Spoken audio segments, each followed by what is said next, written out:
Just a few days left in 2014, but this year is not going quietly. In recent weeks, the United States and North Korea have traded allegations of cyber terrorism related to the release of the Sony movie, The Interview. President Obama forged an historic deal reestablishing diplomatic relations with Cuba after half a century. And as we learned this week that the U.S. economy grew at a stunning 5% in the third quarter, the strongest growth in more than a decade. So as we put the finishing touches on 2014, what will be the biggest stories that will shape the new year?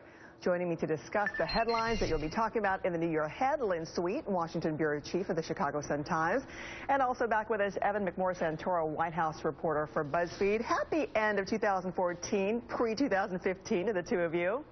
Happy New Year. Okay, let's start with you, Lynn, and the allegations that North Korea hacked Sony Pictures to prevent the release of the film The Interview. What do you see as far as Congress and the president coming together to enact any kind of legislation here to address cyber terrorism and this new form of really cyber warfare? Well, if there are some concrete proposals, that could be one of the bipartisan things that may work in the next year, but I think that will be the exception, not the rule, as we look at the GOP-controlled Senate being sworn in just a matter of days. That's, I think, the area to look at where the story will be. If somebody has ideas on cyber terrorism, by the way, this is also an area where the Obama administration can work it just by probably maybe executive order, regulations, or just administrative rules to deal with the problems seen and unseen so far at this stage. Well, especially given that, there's a cyber terrorism, but also the U.S. response, if the United States is behind the internet outages. We understand there was one even just recently, the overnight of another internet outage there in North Korea, Lynn. Yeah, well, this is the story that's unfolding right now. One other thing that often happens in these kind of international incidents is that you get copycats, or you have to just be careful not to rush to think that we know the culprits in all the case, because there's also a lot of rogue operators out there who may or may not incorrectly take claim. In this case, in North Korea, though, it's a little different. Sure, even if it means they don't credit for it, and North Korea does. Evan, to you, President Obama ended this year with that historic shift in policy towards Cuba and the executive order for deferring deportation for up to 5 million undocumented immigrants here, which we know how that is panning out and the controversy surrounding that. What's on the president's agenda when he gets back from his holiday vacation in Hawaii? Well, look, I mean, I think what's been amazing about this year is that this started out as such a terrible year for the president. It was just a terrible year throughout the whole year. He had foreign problems he couldn't deal with. He had Ebola happen that was embarrassing U.S. response to that. He lost a huge election, historic gains by the Republican Party, in part due to the public's perception of the president's policies.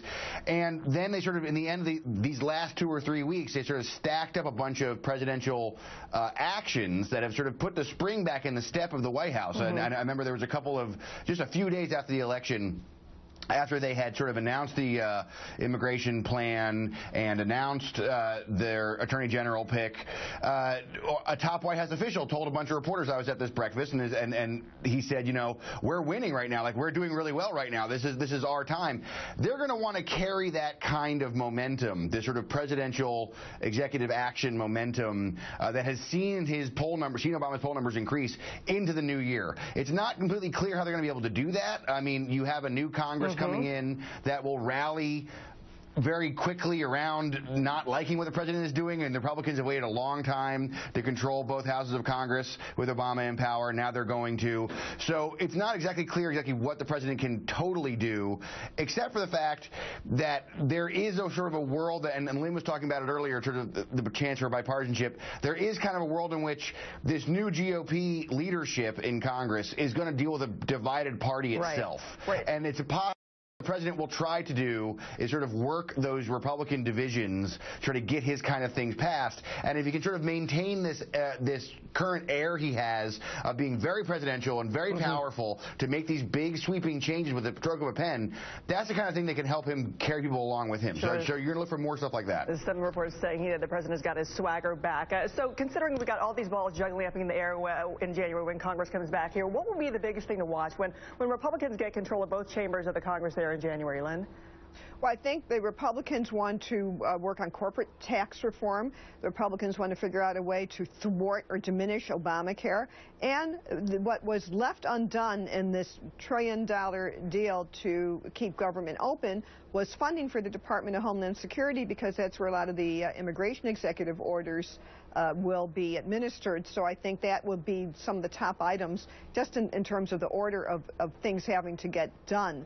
There are also a lot of presidential appointments that Obama made that need to be confirmed. So I think that the stuff I mentioned alone could keep the Senate busy in figuring out what deals to make, not make, what to fight, what not to fight under this new Republican-controlled Senate coming in. Sure, and then you have ISIS in Syria as well. Evan, to you, one surprise that we faced this year was really this dramatic rise of ISIS in Syria and Iraq. So, you know, there was a question. The president was adamant from the very beginning and continued to be that there will be no boots on the ground as far as sending that there. Will that still be the case? The question and that debate of whether that'll happen. And especially you factor in recently, you know, you have this coalition, the first coalition jet that was down with that Jordanian pilot there taken. So how will that change, if at all? Well, the White House said at the very beginning of this thing, and the president said at the very beginning of this thing, this is going to be a long conflict. Everybody should have buckled down and get ready for a long conflict. But as you say, you know, ISIS is not going away. They have taken some pretty major setbacks thanks to coalition action, but they're also, you know, they're still gaining in popularity in some places and gaining in power in some places. I think that the White House is very uninterested in sending armed combat troops back into Iraq. I mean, this is a main goal of the president when he was elected, was to get troops out of Iraq. He's successfully done that for the most part, and I don't think they want to go back. But, you know, these are changing circumstances on the ground.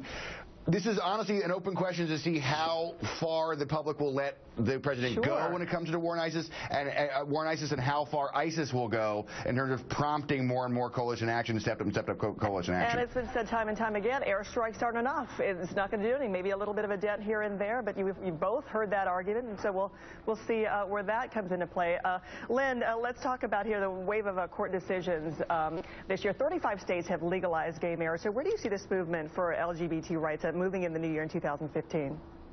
Well, I think you know, it will still remain state-centered. There had been some questions raised by some people if there should be a federal law, and I think even the Obama administration says that this is this is a question for states to decide. So I think you will have more coming on. There are other.